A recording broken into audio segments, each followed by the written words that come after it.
चलिए अब आगे बढ़ेंगे और अब बात करेंगे सर्दी के सितम की, क्योंकि दिल्ली एनसीआर समेत पूरा उत्तर भारत इस वक्त ठंड से परेशान है। सर्दी का सितम झेलना पड़ रहा है। दिल्ली, नोएडा, गाजियाबाद में कड़ाके की ठंड पड़ रही है। गुरुग्राम, फरीदाबाद में भी ठिठुरन बढ़ी हुई है। उत्तर प्रदेश, मध्य प्रदेश, राजस्थान के हाल भी कुछ ऐसे ही है।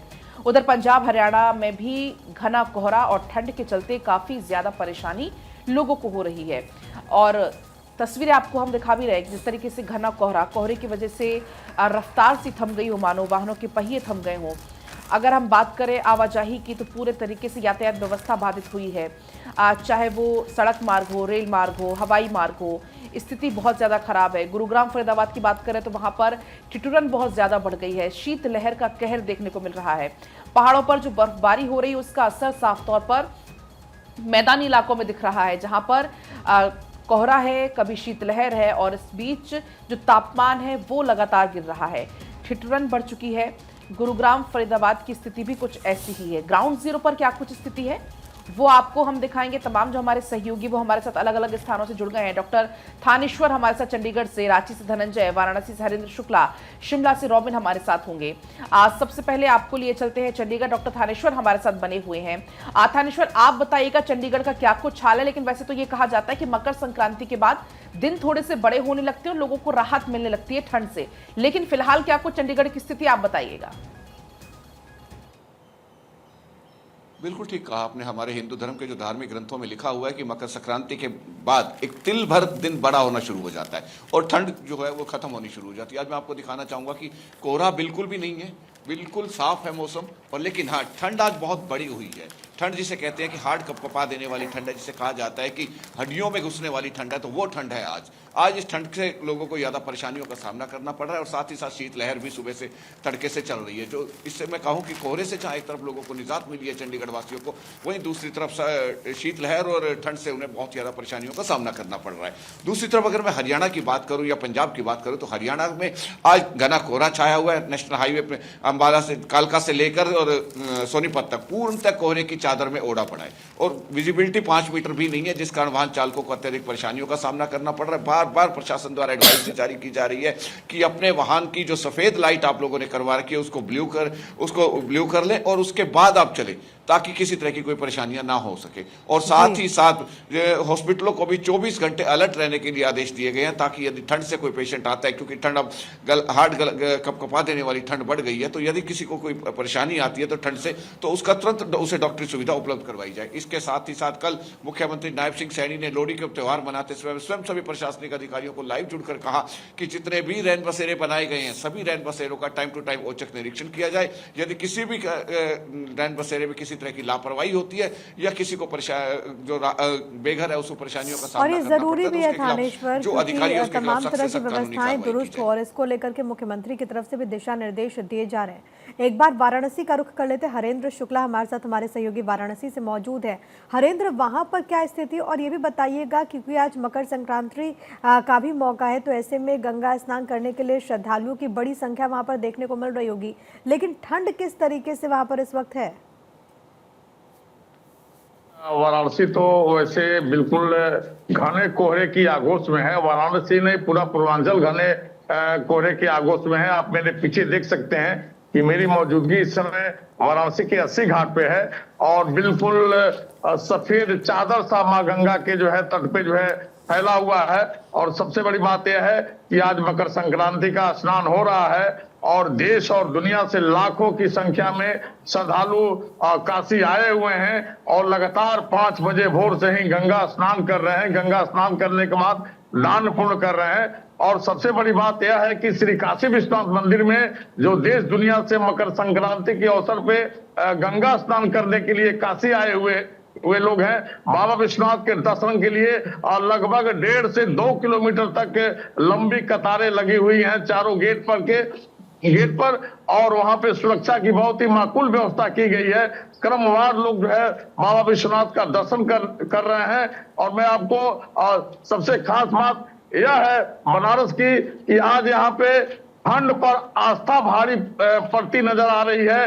सारे लोग, क्या बच्चे हो, क्या बूढ़े हो, क्या जवान हो, क्या नर हो, क्या नारी हो, सारे लोग आस्था की डुबकी मां गंगा में लगा रहे हैं। और एक नई बात मैं बता दूं कि यदि प्रयागराज में त्रिवेणी संगम है तो काशी में 5 नदियों का संगम है, और वह संगम यहाँ के पंचगंगा घाट पे है, जहाँ पे धूत पापा, कीर्णा, गंगा, यमुना, सरस्वती का अदृश्य मिलन होता है। और पंचगंगा घाट पे भी स्नान करने का बहुत ही धार्मिक महत्व है। वहां सारे लोग क्रमबद्ध होकर के गंगा स्नान कर रहे हैं। गंगा स्नान करने के बाद संकल्प ले रहे हैं। संकल्प लेने के बाद पंडित जी को लोग दान पूर्ण कर रहे हैं और मंदिरों में दर्शन पूजन, क्योंकि आज के दिन का आशीर्वाद बहुत प्राप्त कर महत्व रहे है। हैं। बिल्कुल, मकर संक्रांति आज है और जाहिर सी बात है ऐसे में लोग सुबह सुबह गंगा में डुबकी लगाते हैं। रॉबिन का भी रुख कर लेते हैं, शिमला से हमारे साथ बने हुए हैं। रॉबिन, कैसा है आज मौसम का मिजाज अगर हम शिमला की बात करें?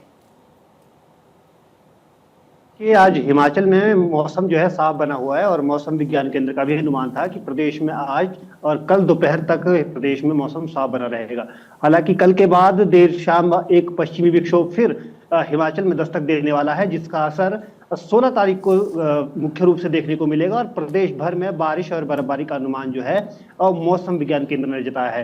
खासतौर पर हिमाचल के ऊपरी इलाके लाहौल स्पीति, किन्नौर, कुल्लू में बर्फबारी को लेकर, इसके अलावा शिमला, मंडी और कुल्लू और चंबा के जो इलाके हैं यहाँ पर हल्की बर्फबारी का जो अंदेशा है वो मौसम विज्ञान केंद्र ने जताया है। साथ ही साथ क्योंकि प्रदेश में 2-4 दिनों से साफ मौसम बना हुआ था, ऐसे में अब जो निचले इलाके हैं, मंडी का जो निचला इलाका है, इसके अलावा बिलासपुर का, ऊना का जो निचला इलाका है, वहां पर अब सुबह के वक्त जो है कोहरे की जो जद्दोजहद है वो लोगों के लिए परेशान करने वाली है। सुबह के समय यहाँ पर कोहरा जम रहा है, 100 मीटर के आसपास यहाँ पर विजिबिलिटी बताई जा रही है। इसको लेकर मौसम विज्ञान केंद्र ने अलर्ट भी जारी किया हुआ था। तो ऐसे में आज क्योंकि पूरे देश में मकर संक्रांति मनाई जा रही है और हिमाचल पर भी साजे के रूप में इसे अलग रूप से थोड़ा मनाया जाता है, तो यहाँ पर भी लोगों में उत्साह है, अपनी तरह से लोग इसे मना रहे हैं। लेकिन जो दोपहर के तापमान है वो जरूर बढ़े हैं, सुबह शाम यहाँ ठंड लोगों को जरूर महसूस कर रही है। और अब लोग उम्मीद कर रहे हैं कि कल जब पश्चिमी विक्षोभ हिमाचल प्रदेश में सक्रिय हो तो भगवान इंद्रदेव जो है बर्फ का तोहफा हिमाचल वासियों को दे। ठीक है रॉबिन, आ रहे हैं आपके पास। ठंड की बात कर लेते हैं, हमारे तमाम सहयोगी अलग अलग जगहों से मौजूद हैं। रंजना, अब रांची का क्या हाल है ये जरा दर्शकों को बता दें। बिल्कुल, देखिए ठंड से हर तरफ इस वक्त लोगों की मुश्किलें बढ़ रही है और रांची से भी अपडेट लेते हैं, हमारे सहयोगी धनंजय बने हुए हैं। और धनंजय, रांची में इस वक्त मौसम कैसा बना हुआ है, क्योंकि कई राज्यों में बारिश का भी अलर्ट मौसम विभाग की तरफ से जारी किया गया है? देखिए, पश्चिमी विक्षोभ का असर रांची से पूरे झारखंड वासियों को देखने को मिल रहा है, क्योंकि बादल का असर है जिसके कारण जो टेम्परेचर है थोड़ा बढ़ावट हुई है। यानी पिछले कुछ दिन से बात की जाए तो 7 डिग्री का टेम्परेचर था, लेकिन अभी रांची से पूरे झारखंड में 10 डिग्री से ऊपर टेम्परेचर चला गया। लेकिन मेरे पीछे का जो नज़ारा आप देख पा रहे होंगे वो कोहरा नज़र आ रहा होगा। सुबह और शाम में जो विजिबिलिटी थी काफ़ी कम थे, रात का समय तो कुछ दिख नहीं रहा था। इसे जो फ्लाइट था रेलवे में काफ़ी असर पड़ा है। जो तस्वीर अगर आपको सहयोगी अरविंद दिखाएंगे तो आपको कोहरा नज़र आ रहा होगा। कोहरा ये लगातार 18 तारीख तक ऐसे ही वेदर का नज़ारा देखने को मिलेगा झारखंड के सभी जिलों में, क्योंकि जो पश्चिमी विक्षोभ है उसके असर यहाँ पे बादल के साथ साथ कोहरा कुहासा का नजर होगा। और साथ साथ जो सूर्य की जो तपिश है 10-11 बजे के बाद ही झारखंड वासियों को नजर आएगा, क्योंकि आप तस्वीर देख पा रहे होंगे कि सूर्य भगवान का जो दर्शन काफी कम विजिबिलिटी के तहत देखा जा पा रहा है। जो रोशनी अनुमान देखा जाता है वो आप नहीं देख पा रहे होंगे। यानी थोड़ी बहुत राहत है, लेकिन 18 तारीख के बाद फिर झारखंड वासियों को कड़ाके की ठंड का एहसास होगा। लेकिन अभी फिलहाल जो स्थिति है कि 18 तारीख तक सुबह और शाम घना कोहरा होगा, जिससे यात्रियों को काफ़ी दिक्कतें होगी, ठंड का भी एहसास होगा। लेकिन 10 बजे के बाद 10 से 3 बजे तक आपको ठंड का एहसास उतना नहीं होगा। फिर शाम जैसे ढलेगा फिर ठंड का एहसास होगा। तो इससे देखिए फ्लाइट जितने भी दिल्ली, बॉम्बे, हैदराबाद, पुणे से जो फ्लाइट आ रही थी वो घंटों लेट से पहुंच रही है और पहुंचने की भी पुरजोर संभावना इस व्यक्त भी की गई है। मौसम विभाग ने कहा है कि देखिए ये जो मौसम का बदलाव हो रहा है, इसे प्रिकॉशन के तौर पे आप गर्म पानी का सेवन करें, गर्म कपड़े का सेवन करें, उससे आपको सेहत में ठीक रहेगा। अदरवाइज जो शुगर, बीपी या फिर हार्ट के जो पेशेंट होते हैं उसमें इस ठंड में उनको काफ़ी दिक्कत होती है, मेडिकल की ट्रीटमेंट भी जरूरत पड़ सकती है। इसीलिए ठंड का बचाव करना चाहिए। देखिए मकर संक्रांति का दिन होता है, इससे लोग गंगा स्नान भी करते हैं और तिल गुड़ जो खाते भी और साथ साथ पतंगबाजी का भी दिन भर उमंग रहता है। तो आज छुट्टी का दिन भी है, उसके साथ साथ देखिए ठंड में लोग एहसास सुबह सुबह तो किया है और शाम का भी वैसे मौसम रहने का पूर्वानुमान। लेकिन अभी जो वेदर है, ठंड का एहसास हो रहा है, लेकिन हाँ 10 बजे के बाद आपको धूप खिली हुई नजर आएगी और ठंड का कुछ राहत लोगों को, रांची वासियों के साथ पूरे झारखंड वासियों को नजर आएगा। बिल्कुल, और आपने तिलगुड़ की बात कह करके धनंजय हम सभी को घर की याद दिला दी कि किस तरीके से मकर संक्रांति के मौके पर तिलगुड़ खाया जाता है।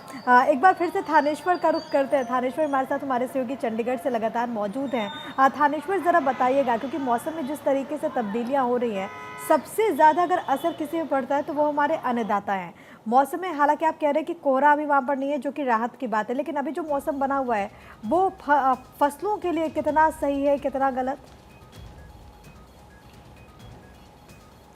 देखिए, जो ठंड पड़ रही है, ठंड खास तौर पे अगर मैं कहूँ गेहूं और सरसों की फसल के लिए बहुत अच्छी है, लेकिन जो पाला पड़ रहा है, ठंड के साथ साथ जो पाला पड़ रहा है, जो कि उसकी बूंदों के रूप में अगर आप कहें कि तो ऐसा लगता है कि जैसे हल्की हल्की बारिश हो रही है, वो सब्जियों के लिए बहुत नुकसानदेह है, क्योंकि ठंड पड़ रही है और ऊपर से पाला पड़ रहा है, ऐसे में सब्जी तोड़ने वाले नहीं मिलते और सब्जियों की जो ग्रोथ होती है उस हिसाब से नहीं हो पाती। इसलिए जो सब्जी उत्पादक है या फूल उत्पादक है, उनको अत्यधिक परेशानियों का सामना करना पड़ रहा है, उनको काफी नुकसान, आर्थिक नुकसान भी हो रहा है। लेकिन अगर दूसरी तरफ मैं कहूँ कि गेहूं की फसल है, सरसों की फसल है, ये जो फसल जो किसान उगा रहे हैं, उनके लिए ये ठंड वरदान है, क्योंकि जैसे ही जितनी ज्यादा ठंड पड़ेगी या धुंध पड़ेगी, हार्ड कपकपा देने वाली ठंड होगी, उतना ही जो झाड़ है यानी कि जो दाना है उतनी जल्दी ग्रो करेगा और उतना ही पर एकड़ का जो झाड़ है, जिसे कहते हैं कि पर एकड़ की जो पैदावार है वो ज्यादा होगी। एक तरफ जब किसानों को फायदा हो रहा है, दूसरी तरफ सब्जी उत्पादक और फूल उत्पादक किसानों को अत्यधिक परेशानियों का सामना भी करना पड़ रहा है।